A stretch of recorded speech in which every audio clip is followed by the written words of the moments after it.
My family gave my sister a house, and me a cabin in the middle of nowhere. It's tradition, Mom said. But when I found a hidden safe in the cabin, everything changed. Inside, a letter from my grandmother and a property deed worth millions. They lied to you, it read. The house they gave my sister? It was supposed to be mine. Now, it's time they pay for their betrayal. The wind howled through the trees, rattling the windows of the cabin like an omen. A single, dim bulb flickered overhead as I dropped my bag onto the dusty wooden floor. This was it. My inheritance. A rickety, one-bedroom shack in the middle of nowhere. Meanwhile, my sister, Claire, got a 5-bedroom house in the heart of town. White picket fence, a newly renovated kitchen, and a backyard big enough to host summer parties. It's tradition, Mom had said, her voice coated in false warmth. The eldest gets the house.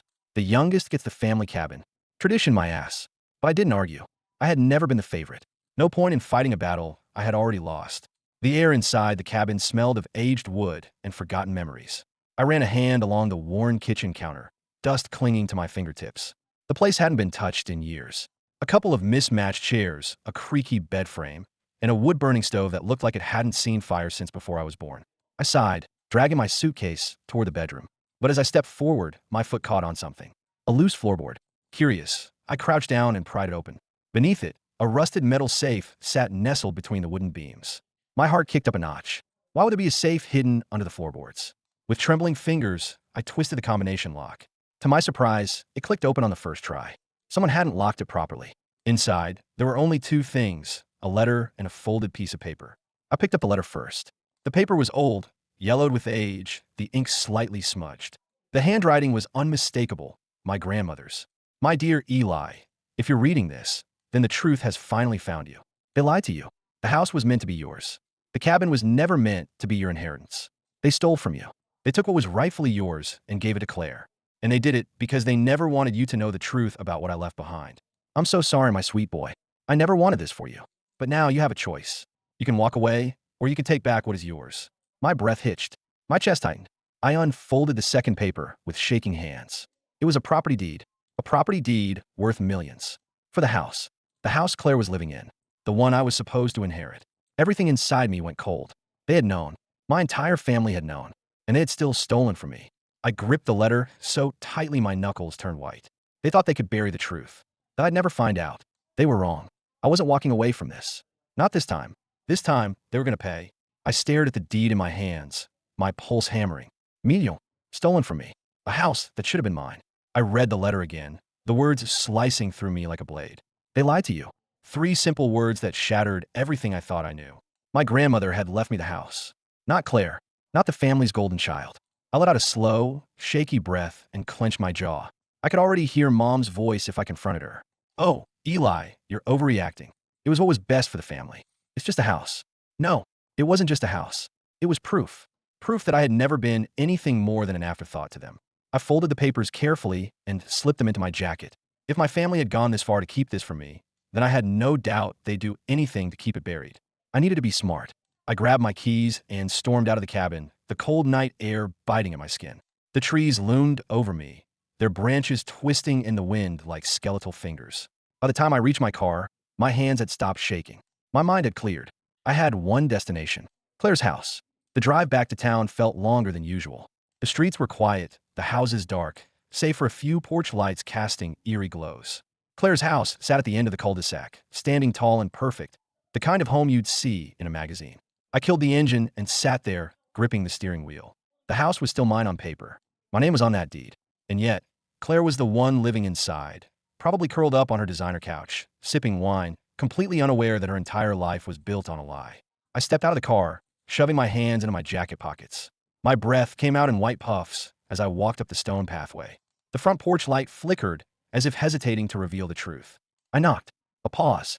Then soft footsteps. The door swung open, and there she was, Claire, dressed in silk pajamas, a wine glass in hand, brows furrowed in confusion. Eli, she said, surprised. What are you doing here? I held up the letter and the deed. We need to talk. Her eyes flickered to the papers, and something shifted in her expression. Not confusion, not curiosity, panic. She masked it quickly, offering me a small, practiced smile. It's late. Can this wait until tomorrow? No, I said flatly. It can't. A beat of silence. Then, with a sigh, she stepped aside. Fine. Come in. I walked past her, my boots echoing against the polished hardwood floors. The house smelled of vanilla and wealth, like everything in her life was carefully curated to look effortless. I turned to face her, holding up the letter. Explain this. Her lips pressed into a thin line as she took the paper, scanning the words. For a moment, her face remained unreadable. Then, she let out a soft laugh, light, dismissive, fake. Oh, Eli, where did you even find this? In the cabin. Her fingers tightened around the letter. I crossed my arms. So, is it true? She sighed, setting her wine glass down on the marble counter. It's complicated. No, I shot back. It's not. Grandma left me this house, and you all lied to me about it. Her gaze met mine, sharp and calculating. Look, Eli, things aren't always black and white. My stomach twisted. So, you're admitting it?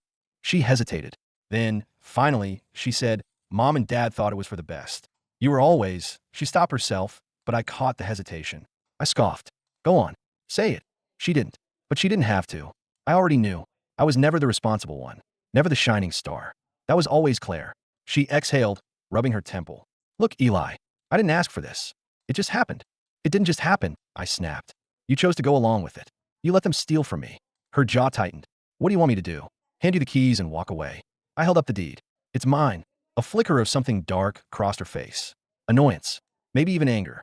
You don't understand how things work, Eli. There's more to this than just a piece of paper. I clenched my fists. Then explain it to me. She opened her mouth, then shut it again. Because she couldn't. Because there was no justification for what they did. And she knew it. I took a step closer. I'm not letting this go, Claire. For the first time, a crack formed in her perfect mask. I saw it. That flash of fear. Good. She straightened, forcing another tight smile. Then I guess you've made your choice. I nodded. Yeah, I have. I turned and walked out, my heart pounding. As I stepped off the porch, I could feel her eyes on me, burning holes into my back. The battle lines had been drawn, and I wasn't backing down. I barely slept that night. Not because of doubt. Not because I was second-guessing my next move. No, because I knew this wasn't over. Claire's reaction wasn't just guilt. It was something deeper. Fear. And that meant there was more to this story than I realized.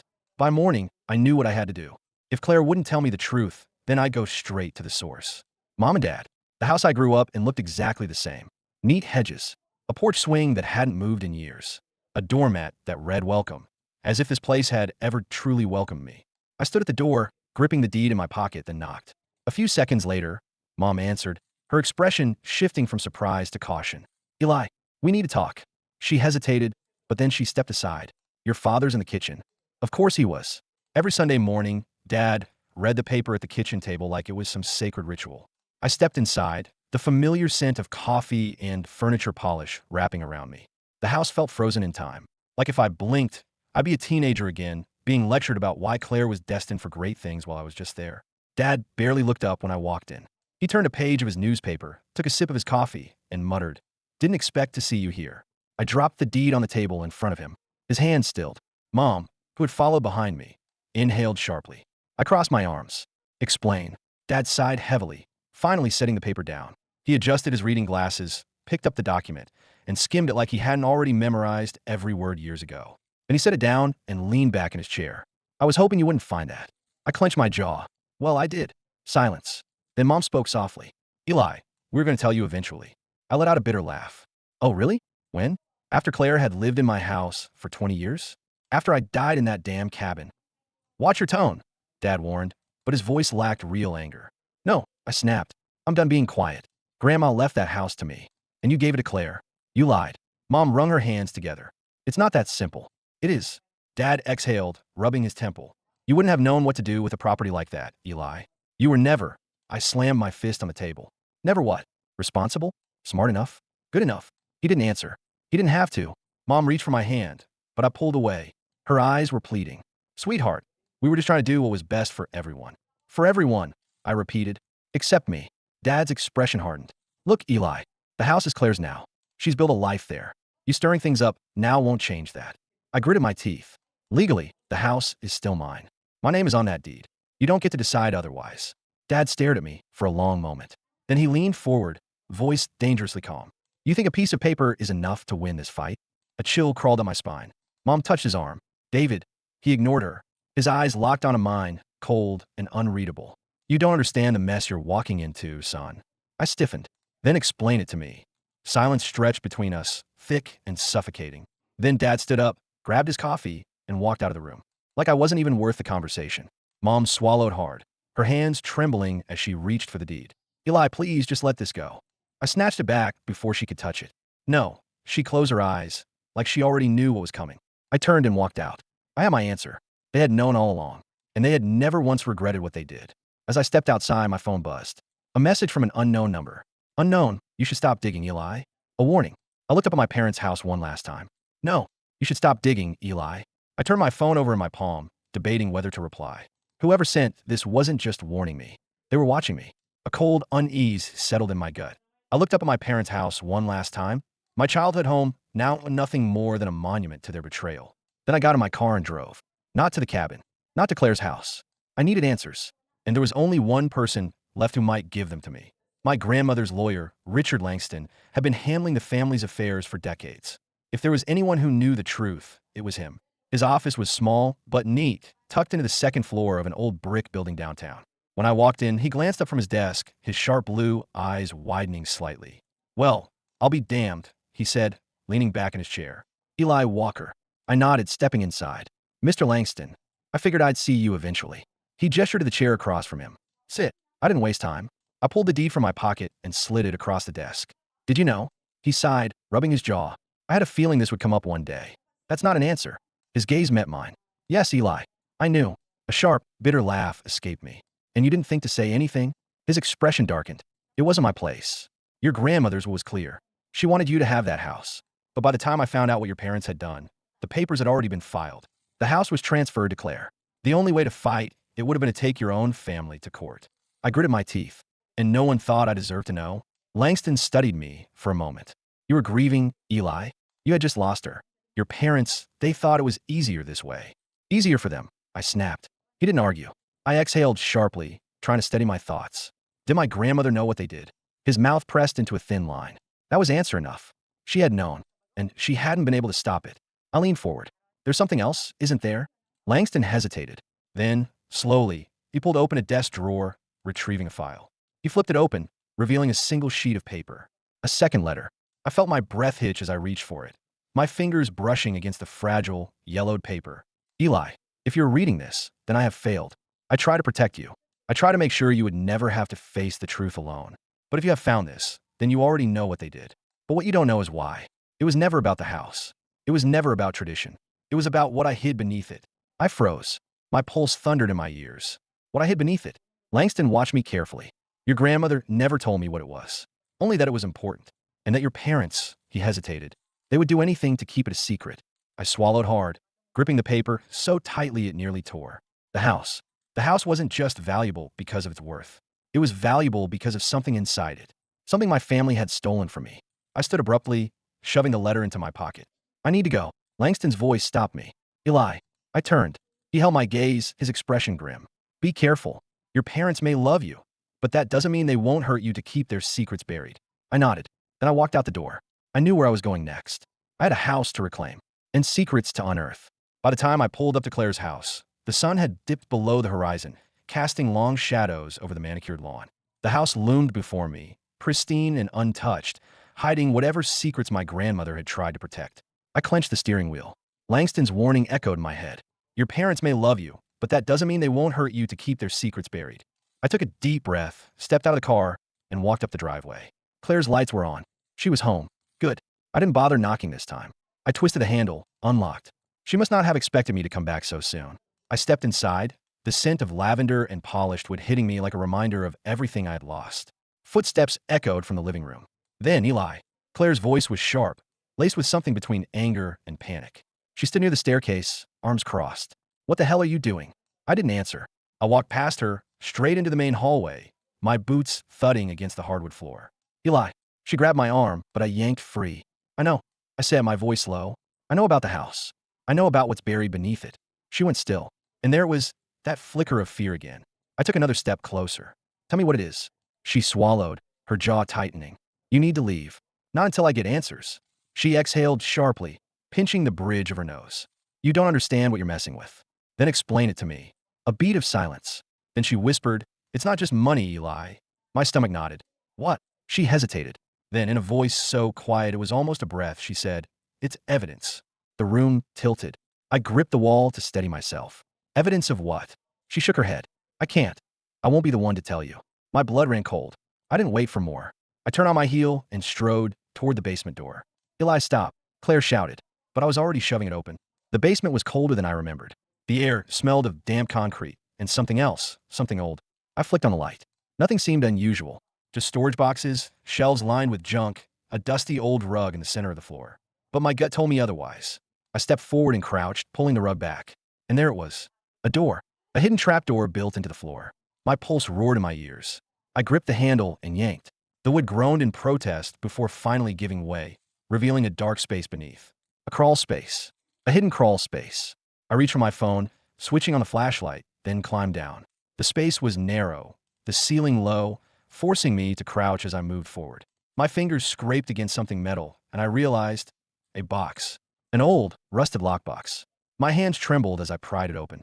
Inside were stacks of faded papers, newspaper clippings, and, at the very bottom, a thick folder with my grandmother's handwriting on the front. For Eli. I flipped it open. My breath caught in my throat. Court documents, financial records, and photos. Black and white surveillance photos of my father, of my mother, of Claire, and of a man I didn't recognize. The headline on one of the clippings made my stomach churn. The date? 30 years ago. My grandmother had been collecting evidence. Against my father. My fingers tightened around the edges of the folder. The truth hit me all at once. My dad wasn't just a liar. He was a criminal. Maybe worse. And my grandmother had known.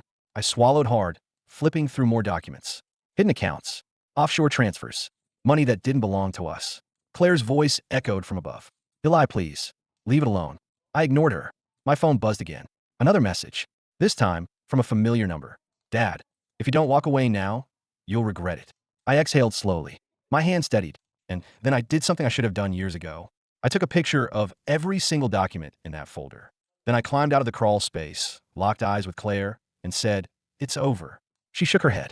"You don't understand, I do now." I held up my phone, and I'm not keeping quiet. She paled. "Dad won't let you. I don't care what Dad wants." And for the first time, I meant it. I turned and walked out of the house, feeling her gaze burn into my back. She didn't try to stop me, because she knew. It was too late. The fallout was worse than I expected. By the time I handed over the evidence to the police, it was like a match had been thrown into gasoline. Investigators dug through my father's records. My mother lawyered up immediately. Claire vanished, whether out of fear or loyalty, I didn't know. But the truth was out. And once the truth is out, there's no shoving it back into the shadows. The house was returned to me, legally, but it no longer felt like mine. It was a crime scene in every way that mattered. I didn't want it anymore. So I sold it. The money? I didn't keep a cent.